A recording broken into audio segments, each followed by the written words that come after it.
Bonjour et encore bienvenue sur ma chaîne, je suis Dolly.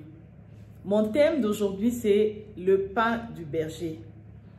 Le pain du berger implique les finances et l'argent, donc c'est un sujet sensible pour beaucoup, un sujet de polémique aussi, mais je voulais quand même en parler parce que je trouve que le corps du Christ a du mal à accepter ou bien ne comprend pas que l'église bâtiment est une entreprise comme toute autre entreprise.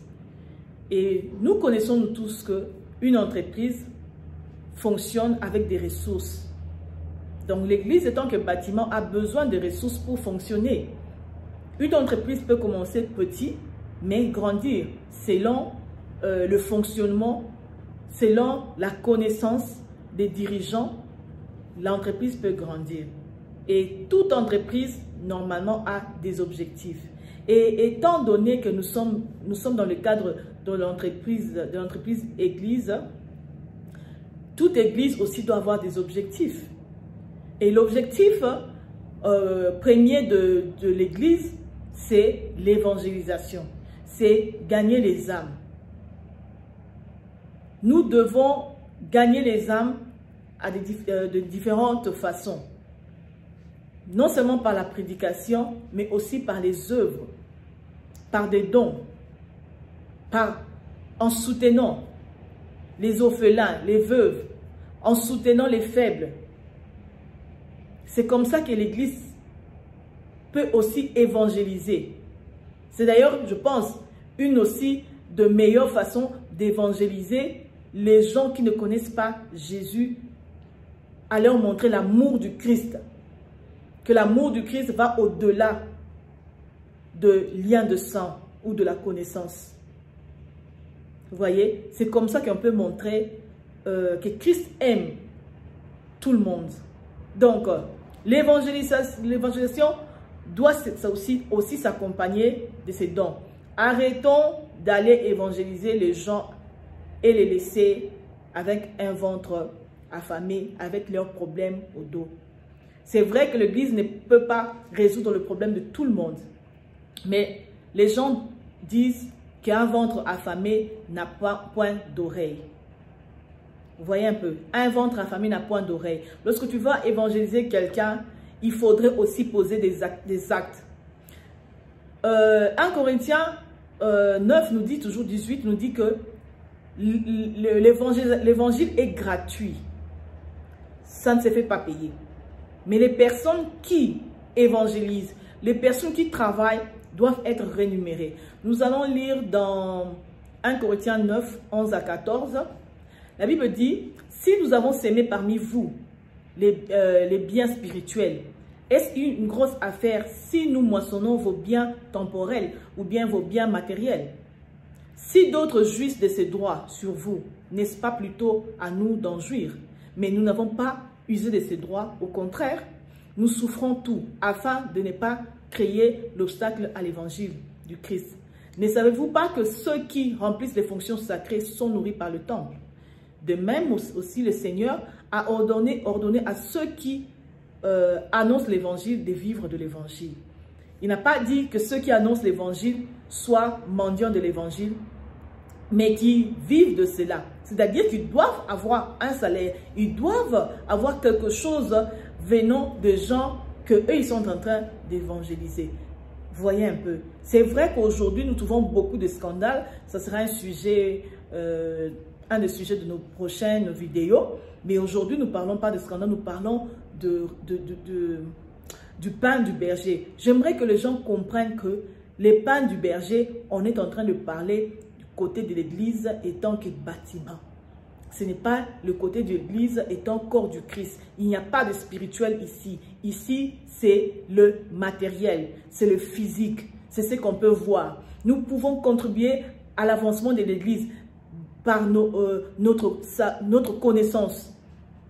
Par exemple, un comptable qui peut venir soit gratuitement travailler pour l'église, soit à temps partiel ou encore à temps plein selon la demande de l'église. Et cette personne doit être payée parce que cette personne doit, disons, va prendre charge il a la charge de sa famille. Arrêtons toujours de vouloir des choses gratuites. Que les gens travaillent pour l'église gratuitement. Évidemment, le chef de l'église bâtiment, il sait où est vraiment le besoin. Où devons-nous employer quelqu'un, où on ne peut pas employer quelqu'un. L'église, les fidèles, vous qui avez déjà les possibilités financières, proposez vos connaissances pour travailler pour l'église, pour que l'église puisse aller de l'avant. Comment est-ce que nos églises peuvent même avoir les objectifs de créer des écoles lorsque les finances est un problème? Or, il est avantageux que les églises créent des écoles afin d'avoir le monopole. Donnons l'exemple de l'église catholique. Ceux qui ont étudié dans l'église catholique, nous savons que nous avons une cour de religion obligatoire où l'église catholique donnait ce qu'elle a, sa connaissance religieuse. Qui allait refuser la religion dans les écoles catholiques? Pourquoi nous les pentecôtistes, pourquoi l'église pentecôtiste ou bien le corps du Christ pentecôtiste ne peut pas faire cela? Pourquoi l'argent doit être un sujet de problème? Pourquoi l'avancement de l'église étant que bâtiment doit être toujours sujet de polémique? Si nous avons nos écoles, si nous avons nos universités, nous allons imposer. Aujourd'hui, nous entendons aux États-Unis, par-ci, par-là, on est en train d'imposer certains enseignements sur la sexualité aux enfants les plus jeunes, dès le bas âge.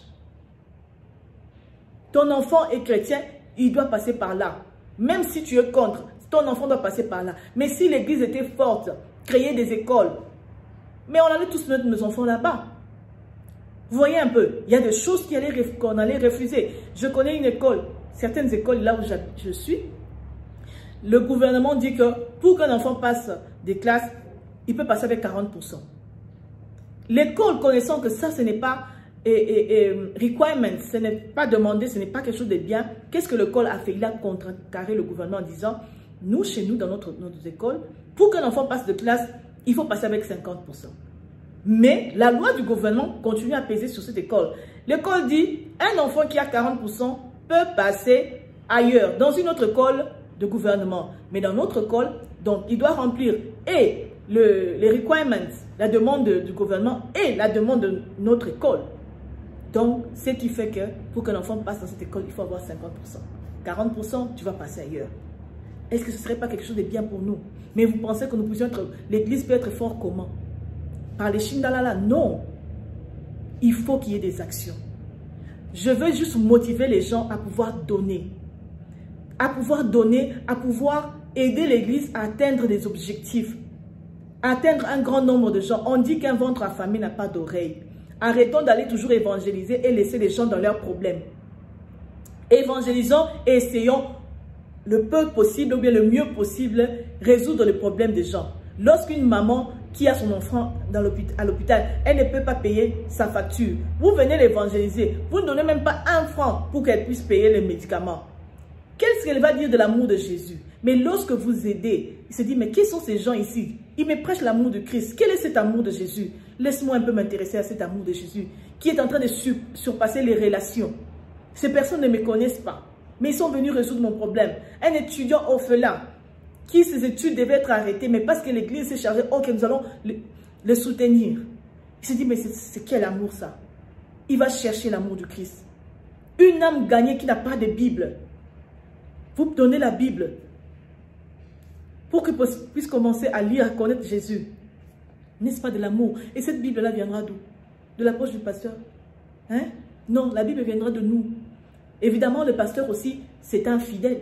Donc, il contribue aussi dans les offrandes. Donc, ces offrandes, nos offrandes, nos dons, tout ça, c'est pour aider l'évangélisation qui est l'objectif principal de l'Église.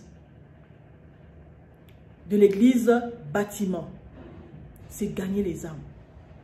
Faire des disciples partout. Arrêtons de gagner les âmes, d'utiliser l'évangélisation sans pour autant aider vraiment les gens. Nous avons vu, nous connaissons dans les livres l'histoire d'Élisée avec la veuve, l'huile de la veuve. Quand Élisée est entré dans la vie de cette dame-là, la vie avait changé. Le contact a changé, a résolu le problème de la veuve. Elle a payé ses dettes. Élisée était la solution. Et cette veuve ne pourrait que s'attacher à Élisée. ne pourrait que suivre Élisée. Vous voyez un peu. Donc, même Jésus, il dit, vous ne me suivez pas parce que vous avez vu, vous me suivez à cause des pains que vous avez mangés, des poissons. Donc, il vient donner des solutions. En donnant ces solutions, l'évangélisation aussi est en train de passer. Même s'il faut, ils vont gober ça, ils gobent quand même, ils entendent. Ils tirent l'oreille. Ils donnent quand même leur oreille à écouter. Arrêtons de chercher toujours, de vouloir condamner l'église bâtiment. Les pasteurs, ils prennent notre argent. Je vous dis, on va parler des scandales prochainement.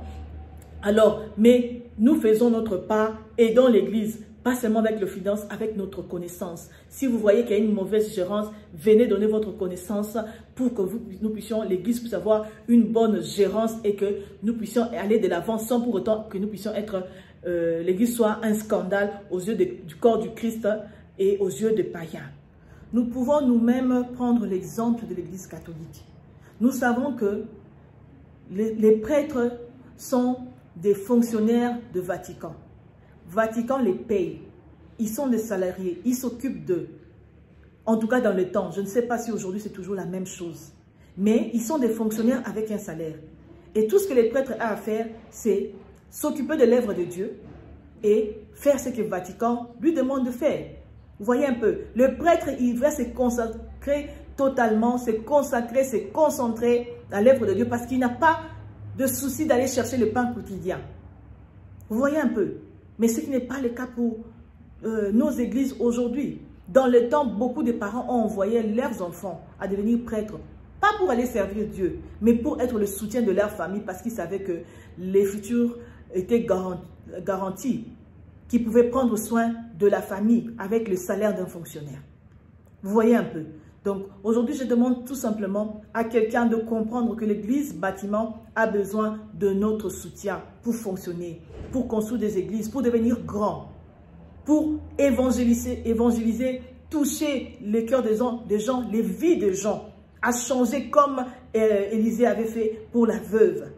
Vous voyez un peu. Donc, il faut donner tel que nous avons résolu, avec beaucoup d'amour, sachant que nous sommes en train de donner à notre Seigneur Jésus-Christ pour la récompense éternelle.